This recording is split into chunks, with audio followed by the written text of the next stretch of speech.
अस्सलामुअलैकुम स्टूडेंट्स, कैसे हैं आप सब। आई होप आप सब खैरियत से होंगे। छठी क्लास की केमिस्ट्री का चैप्टर नंबर 7 स्टार्ट किया हुआ था, एनालिटिकल केमिस्ट्री। आज हम उसमें क्लासिकल मेथड की बात करेंगे कि अगर हमें सैंपल दिया जाता है तो हम क्लासिकल मेथड के थ्रू किस तरह से सैंपल की एनालिसिस कर सकते हैं।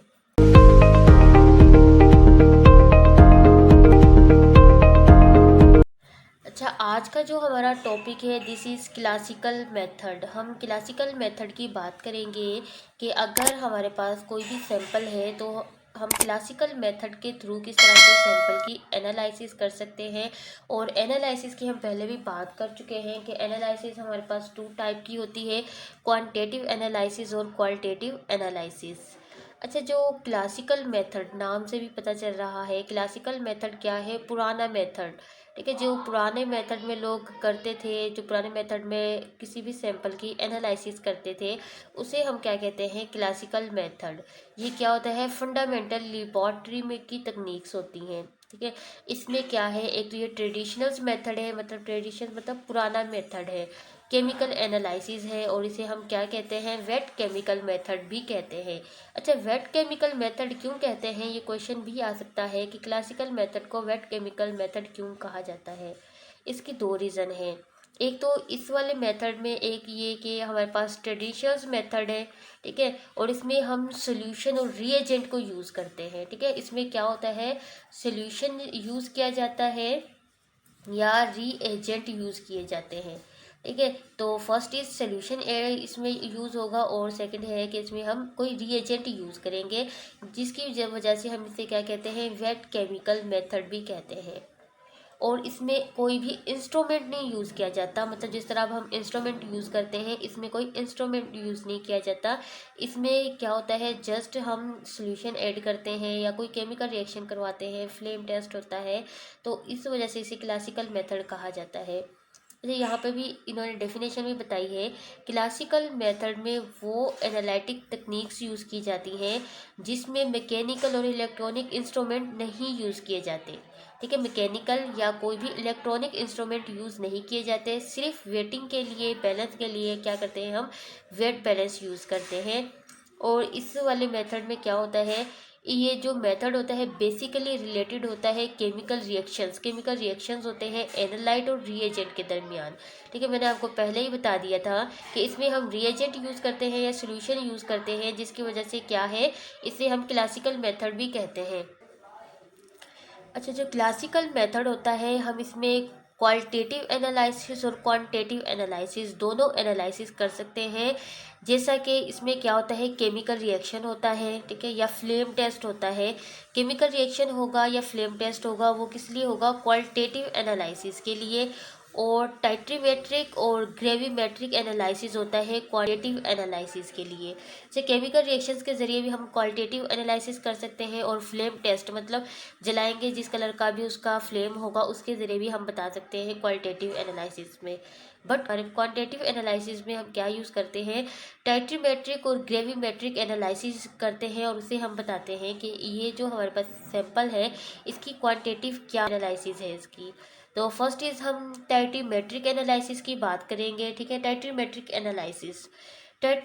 एनालिसिस में हम मालूम क्या करते हैं, जो भी हमें सैंपल दिया जाता है उसका हम क्या करते हैं? वॉल्यूम फाइंड आउट करते हैं।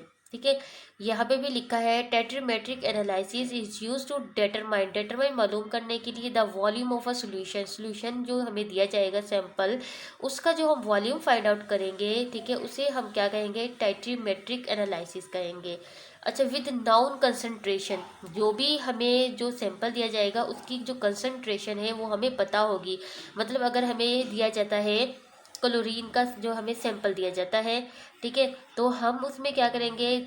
अगर हमारे पास 2 मिलीलीटर जो है क्लोरीन है, तो अगर हम उसमें 1 मिलीलीटर जो हम उसमें हाइड्रोजन ऐड कर रहे हैं, तो हमारे पास ये क्या है? इसकी कंसंट्रेशन हमें पता है कि इसमें जो हमारे पास जो हाइड्रोजन है और क्लोरीन की क्या कंसंट्रेशन है। तो हमें जिस सोल्यूशन की कंसंट्रेशन हमें मालूम होगी, उसका जब हम वॉल्यूम फाइंड आउट करेंगे तो उसे हम क्या कहेंगे? टाइट्रीमेट्रिक एनालिसिस कहते हैं।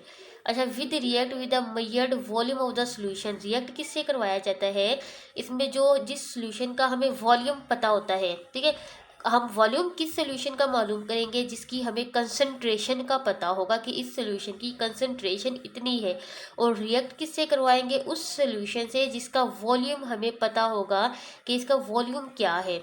अच्छा, टाइट्रीमेट्रिक एनालिसिस को जो है वॉल्यूमेट्रिक एनालिसिस भी कहा जाता है। वॉल्यूमेट्रिक एनालिसिस क्यों कहा जाता है, बिकॉज इसमें हम क्या करते हैं, वॉल्यूम फाइंड आउट करते हैं।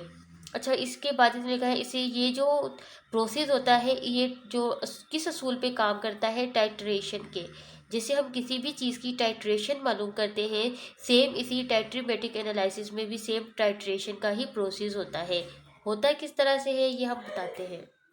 अच्छा, जिसके ज़रिए हम सॉल्यूशन का जो वॉल्यूम फाइंड आउट करेंगे उसे हम क्या कहते हैं, टाइट्रेट कहते हैं। टाइट्रेट भी कहते हैं या रीएजेंट भी कहते हैं। अच्छा, रीएजेंट होते क्या है, देखिए रीएजेंट जो होते हैं वो कंपाउंड या मिक्सचर होते हैं जो किसी भी एलिमेंट की प्रेजेंस का बताते हैं कि ये जो आपको सॉल्यूशन दिया गया है इसमें कौन से एलिमेंट प्रेजेंट है, ठीक है। और ये क्या करते हैं, टाइट्रेट जो है केमिकल रिएक्शन को कंप्लीट करते हैं एनालाइट के साथ। अब दूसरी टर्म जो यूज हुई है, दिस इज एनालाइट। एनालाइट क्या है, सैंपल। जो भी सॉल्यूशन का आपको सैंपल दिया गया है उसे हम क्या कहते हैं, एनालाइट। अच्छा, रिएजेंट का मैंने आपको बता दिया है, रिएजेंट क्या है हमारे पास, टाइट्रेट है या रिएजेंट है। रिएजेंट से हम क्या करते हैं, किसी भी जो कंपाउंड या एलिमेंट की हम प्रेजेंस का पता लगाते हैं। और एनालाइट क्या होता है, हमारे पास सैंपल होता है।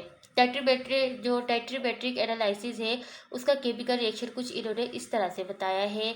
देखिए, एक आपके पास के स्मॉल ए है और कैपिटल ए है, उसके साथ जो प्लस क्या है, स्मॉल टी है और कैपिटल टी है, और आपको जो ऑब्टेन हो रहा है वो है प्रोडक्ट। यहाँ पे बता दिया है ए जो आपके पास है number of moles of analyte. Analyte के क्या है, नंबर ऑफ मोल्स है। ए आपके पास क्या है, contain in the sample react with the T moles. ये क्या है आपके पास, ए वो सैंपल है जो कि टी जो मोल्स है इसके साथ क्या कर रहा है, रिएक्ट कर रहा है। और टी जो है वो titrate in the titration solution. और टी क्या है, टाइट्रेट जो है सोल्यूशन में जो है टाइट्रेट है। और इस तमाम प्रोसेस को क्या कह रहे हैं, टाइट्रेशन। अब टाइट्रेशन होती कैसे है, देखिए मैं आपको बताती हूँ। एक फ्लास्क है, ठीक है, फ्लास्क में हमने क्या लिया है, कोई जिस भी चीज़ का हमें वॉल्यूम फाइंड आउट करना है वो हमने लिया है, ठीक है। इसमें कोई एक सोल्यूशन लिया हुआ है, एनालाइट लिया हुआ है, ठीक है। एनालाइट भी कह सकते हैं, सैंपल भी कह सकते हैं, हमने सैंपल लिया हुआ है। उसके बाद हमने क्या किया है, ये देखिए हमारे पास ब्यूरेट है। ब्यूरेट को हमने क्या किया हुआ है, ब्यूरेट को हमने टाइट्रेट से भरा हुआ है। क्या है, ब्यूरेट में टाइट्रेट है। हम क्या कर रहे हैं, ये देखिए हमारे पास जो सोल्यूशन है जिसकी कंसंट्रेशन तो हमें पता है लेकिन हमें इसका वॉल्यूम फाइंड आउट करना है। तो हम क्या कर रहे हैं, इस ब्यूरेट के थ्रू जो है ड्रॉप बाय ड्रॉप जो है इसमें सोल्यूशन जो हमारे पास फ्लास्क में जो सोल्यूशन है इसमें डाल रहे हैं, ठीक है। डालते रहेंगे, एक कंडीशन ऐसी आएगी जब ये जो सोल्यूशन है इसका कलर टोटली चेंज हो जाएगा। तो यहाँ पे देखिए ये क्या है, हमारे पास पिंक कलर आ गया है, ठीक है। तो ये क्या करता है, पिंक कलर आ जाता है। जब ये पिंक कलर आता है तो हम जब उसे शेक सोल्यूशन को जब शेक करते हैं, अगर वो जो जो हमारे पास सोल्यूशन है अपना कलर चेंज नहीं करता, इट्स मीन्स क्या है कि उसकी जो है वो जो हमारे पास केमिकल रिएक्शन कंप्लीट हो चुका है। अब यहाँ पे ब्यूरेट देखें, ब्यूरेट क्या है हमारे पास, हमने ज़ीरो से, फॉर एग्जांपल हमने ज़ीरो से ये भरा हुआ था। जब हम इसमें डाल रहे थे, देखिए यहाँ पे हमने डाला लेकिन इसका कलर चेंज नहीं हुआ। लेकिन हमने जब ये इतना ज़्यादा इसमें जो डाला है तो फिर इसका कलर चेंज हो गया है, ये पिंक कलर में चेंज हो गया है। तो यहाँ पे जो ये रीडिंग्स है इन रीडिंग्स को नोट किया जाता है। इसी तरह 3 रीडिंग्स को लिया जाता है और फिर इसका एक मीन पॉइंट निकाला जाता है, ठीक है, मीन निकाला जाता है। और फिर इससे क्या होता है, आपको जो कैलकुलेशन आती है वो इससे आप वॉल्यूम फाइंड आउट कर सकते हैं। तो इसी तरह से आपने टाइट्रेशन करनी होती है।